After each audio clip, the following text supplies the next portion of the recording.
કોમલ સ્થિતિની વાત કરું તો અત્યારે અમદાવાદ શહેરના જે પોસ્ટ વિસ્તાર ગણાય છે કે આ રાજપથ રંગોલી રોડ છે અને ત્યાં આવેલા બંગલા છે, આ બંગલામાં અંદર પાણી છે તે જોવા મળી રહ્યા છે. સુપર અલનીનોની અસર છે અને સુપર અલનીનોને કારણે જ ન જોયું હોય તેવા દ્રશ્યો પણ જોવા મળી રહ્યા છે. અત્યારે અમદાવાદ શહેરમાં પણ આપણે બતાવવા માંગીશ કે અત્યારે જે કાર છે તે પણ ડૂબી રહી છે. સાથે સાથે આ ઘરના પણ દ્રશ્યો બતાવવા માંગીશ કે અંદર લોકોના ઘરમાં છે તે પાણી ઘૂસી ગયા છે. મારી કમર સુધી આ પાણી છે તે આવી રહ્યા છે.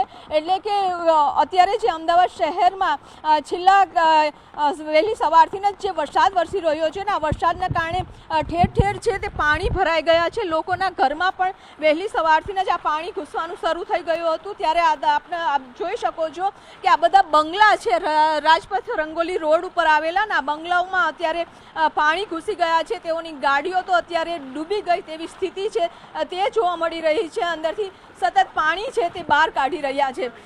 સાહેબ, આપને પૂછવા માંગીશ કે અત્યારે કેટલા વાગ્યાથી આ પાણી ભરાયેલું છે અને હજુ પણ વરસાદ ચાલી રહ્યો છે? મારું નામ તુષાર નરેશભાઈ પટવા, રહેઠાણ વનશીલા બંગલા નંબર 2, એક જાગૃત નાગરિક કહું, અને હું અહીંયા 2008થી રહું છું. તો આ રોડની સ્થિતિની ભૌગોલિક પરિસ્થિતિ બધા અધિકારી, કોર્પોરેટર બધા શ્રીઓને ખબર છે કે તળાવમાં પાણી ક્લિયર થાય છે. પણ આ વખતે જે વરસાદ પડ્યો અને આરસીસી રોડ બનાવ્યો 4.91, તો એનું યોગ્ય આયોજન પાણી બેક મારવાનું અધિકારીઓ કરી શક્યા નથી. અને આપ જુઓ ઘરમાં બધું પાણી આવીને ખરું છે. દર વર્ષ કરતાં પણ વધારે પાણી આ ભરાયેલું છે. અને 9:30 વાગે વરસાદ પડ્યો તો તરત પાણી બેક, અહીંયા થલતેજ ગોતાથી પાણી બેક મારે છે. અને 2015થી માનનીય જે અહીંના જવાબદાર અધિકારીઓ છે, મેન ખાસ કહું તમને કે પ્રણવભાઈ પંડિત સાહેબ, ચિરાગભાઈ સુથાર સાહેબ, અજયભાઈ પટેલ અને ઉર્વિશભાઈ ગાંધી સાહેબ, સતત મારી રજૂઆત 2010થી છે લોકહિતમાં, જાગૃતિથી. પણ આ આયોજન યોગ્ય રીતે કરી નહીં શકે. પબ્લિકને પૂછશો તો લોકો જનજાગૃતિથી અમે એમના સજેશન આપીએ કે અહીંયા જરૂરિયાત છે, ફરિયાદ નહીં, તમે લાવો કે સજેશન છે, પણ કોઈ આયોજન યોગ્ય કરી શક્યા નથી. અને 2022માં જ્યારે આ રોડ બનાવતા પહેલાં 1200ની લાઈન સુપર સરફેસ નાખવી, એનું આયોજનનો કાગળ એમસી આપ્યો છે વ્રજવિલાના રહીશોને, મને પોતાને મારી અરજીથી, છતાં એનું આયોજન આ અજય પટેલ સાહેબ, ચિરાગભાઈ સુથારે કર્યા નહીં. અને 3 ન્યૂ વેસ્ટ ઝોનના કમિશનરો બદલાઈ ગયા અને તળાવમાં પાણી ક્લિયર થાય છે. અંદરના પણ કે અત્યારે ઘરમાં છે તે પાણી જોવા મળી રહ્યું છે. અમદાવાદ શહેરમાં વરસાદની રાહ જોવાઈ રહી હતી. વરસાદ આવ્યો તો ખરો, પરંતુ સમસ્યા પણ સાથે લઈ આવ્યું. અમદાવાદ શહેરમાં વહેલી સવારથી જે રીતે વરસાદ વરસી રહ્યો છે અને એના દ્રશ્યો બતાવવા માંગીશ કે અમદાવાદ શહેરમાં જે વરસાદ વરસે અને ત્યારબાદની જે સમસ્યાઓ ઊભી થાય છે, આ પોસ્ટ વિસ્તાર ગણાય છે અને પોસ્ટ વિસ્તારના બંગલા છે, કરોડો રૂપિયાના બંગલા છે અને કરોડો રૂપિયાની ગાડી પણ છે. આપ જોઈ શકો છો કે ગાડી છે તે વરસાદના પાણીમાં ડૂબી રહી છે.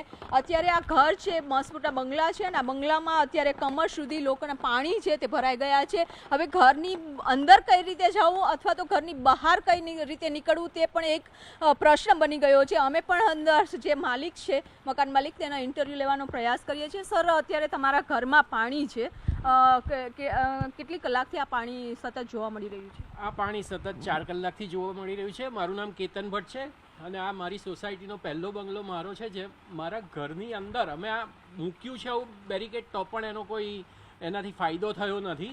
અને ઘરની અંદર પણ પાણી આવ્યું છે. ફ્રીજ ને બધું અમારે અત્યારે બંધ કરી દેવું પડ્યું છે.